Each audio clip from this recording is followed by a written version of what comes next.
ენერგეტიკისა და წყალმომარაგების მარეგულირებელი ეროვნული კომისია 2023 წელს აჯამებს. რა პროექტები განახორციელა კომისიამ ელექტროენერგეტიკის, ბუნებრივი გაზისა და წყალმომარაგების სექტორების რეგულირების გაუმჯობესებისთვის, ასევე მომხმარებელთა უფლებების დაცვის მიმართულებით. ამას გვეტყვის სემეკის თავმჯდომარე დავით ნარმანია, რომელიც გვერდება პირდაპირ ეთერში. მასთანვე ვისაუბრებთ სამომავლო გეგმებზეც. დილამშვიდობის ბატონ დავით, დაბრძანდით და პირველ რიგში თქვენგან მაინტერესებს რა გაკეთდა ან გაუმჯობესდა 2023 წელს მომხმარებელთა უფლებების დაცვის მიმართულებით, იმიტომ რომ ეს არის ის, რაც ყველა ადამიანს ეხება. დილამშვიდობისა, მოგესალმებით. პირველ რიგში მივესალმები ტელემაყურებლებს. მარეგულირებელი კომისია ძალიან აქტიურად მუშაობდა მთელი წლის განმავლობაში, რომ მომხმარებელთათვის კომუნალური სერვისების მიწოდება კიდევ უფრო მეტად გაუმჯობესებული ყოფილიყო.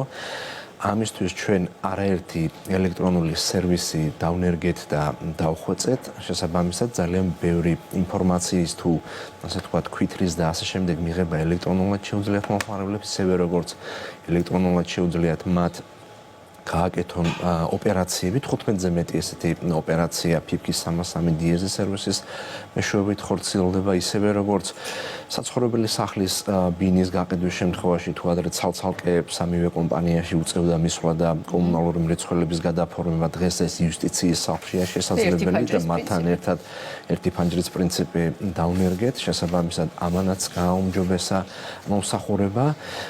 ჩვენ მოვამზადეთ ახალი სტრატეგია, დიჯიტალიზაციის სტრატეგია, რომელიც ფარგლებში 2024 წელსაც აქტიურად გავაგრძელებთ მუშაობას.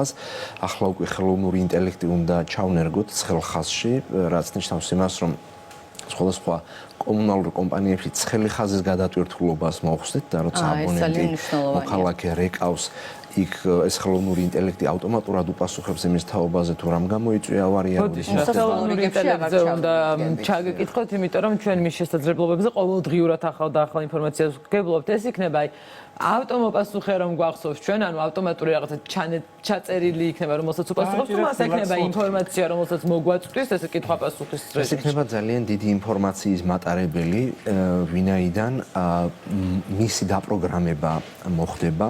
პირობითად თქვა დავიღოთ არეალი, სადაც მოხდა თქვა ავარია, ან ქარმა დააზიანა რაღაცა, ან წყლის მილი გასკდა. ესეთ შემთხვევაში ოპერატორი მხოლოდ ერთ ინფორმაციას შეიყვანს არეალთან დაკავშირებით და მერე იმ არეალიდან ვინც დარეკავს, ავარიის შემთხვევაში როგორც ეს ყველა ერთდროულად რეკავს. აქედან გამომდინარე, იმ არეალიდან ვინც დარეკავს, ის ამოიცნობს რომელი არეალიდან რეკავს და უპასუხებს რომ მოხდა ესეთი დაზიანება და ეს დაზიანება აღდგება ამ პერიოდისთვის. ბატონ დავით, დიჯიტალიზაცია არის ძალიან მნიშვნელოვანი და რა თქმა უნდა ამ გზას უნდა მივყვეთ გაციფრულებას, მაგრამ აი ესეთი უფრო ყოფითი პრობლემები არის ხოლმე და მე მაინტერესებს ყველაზე ხშირად რომელი ტიპის სექტორი არღვევს მომხმარებელთა უფლებებს, ვიზე შემოდის ხოლმე მეტი საჩივარი და რაზომებს აი ვთქვათ რამდენი კომპანია დააჯარიმეთ ვთქვათ წელს.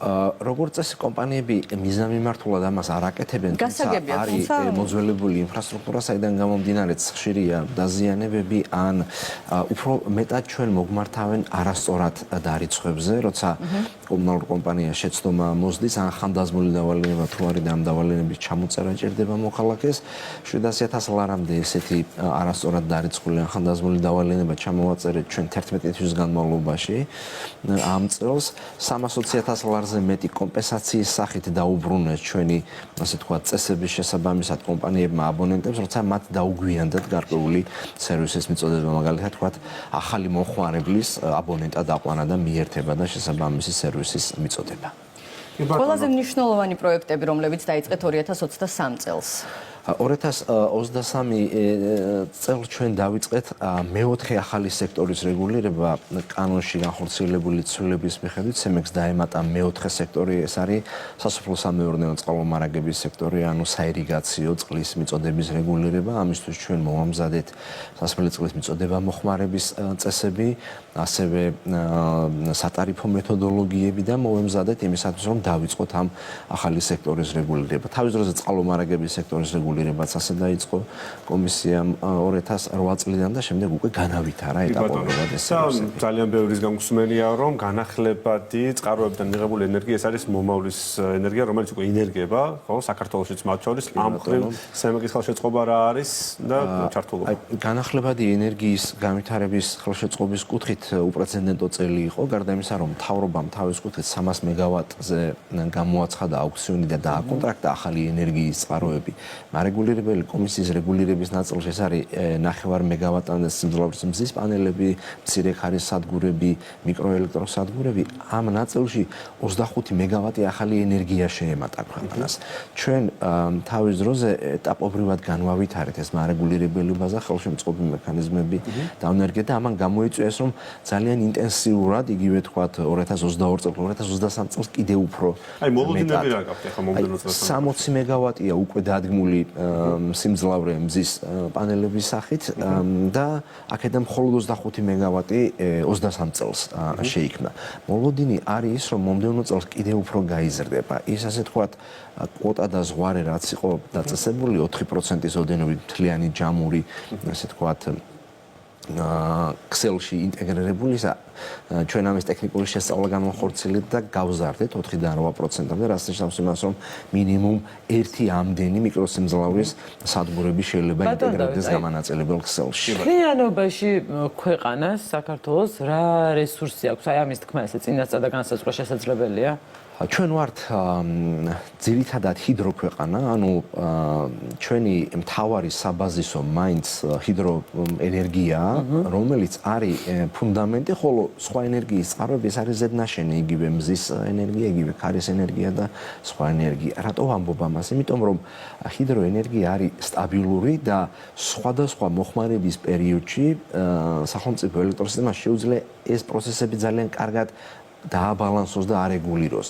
როცა მოთხოვნა იზრდება პიკის საათებში, მაშინ დამატებითი ენერგია გამოამუშავებინოს ჰიდროელექტროსადგურებს, ხოლო რაც შეეხება ქარის და მზის სადგურებს, ეს არის შედარებით არასტაბილური, ანუ დამოკიდებულია შესაბამის გარემო პირობებზე. ქარის სადგურები ქარზე, მის სიძლიერეზე, მზის სადგურები მზეზე, ღამის განმავლობაში არ მუშაობს და შემდეგ. ამიტომ მათი ლიმიტი არსებობს, მაგრამ ჰიდროს ასე ვთქვათ პოტენციალი ქვეყანაში ჯერ კიდე ძალიან დიდია. ჩვენთან რამდენადაც ეკონომიკა იზრდება, იმდენად ენერგიაზე მოთხოვნა იზრდება, ამიტომაც უფრო მეტი გენერაციის წყარო უნდა შეიქმნას და მეტიც საექსპორტო პოტენციალი გვაქვს და შეგვიძლია ჩვენთან წარმოებული ჭარბი ენერგია გავყიდოთ მეზობელ ქვეყნებში, იმიტომ რომ მეზობელ ქვეყნებში არის ენერგიის საჭიროება და წლევანდელი წელი განსხვავებული იყო სხვა წლებისგანაც, რომ პრაქტიკულად ქვეყანაში წყალი არ დააღროლა და გამომუშავებული ენერგია, ჭარბი ენერგია მთლიანად იქნა გატანილი მეზობელ ქვეყნებში. ეს ძალიან მნიშვნელოვანია. ჩვენ წარმატებებს გისურვებთ, ვიცით რომ 2026 წლისთვის ემზადებით მსოფლიო ენერგეტიკული ფორუმისთვის და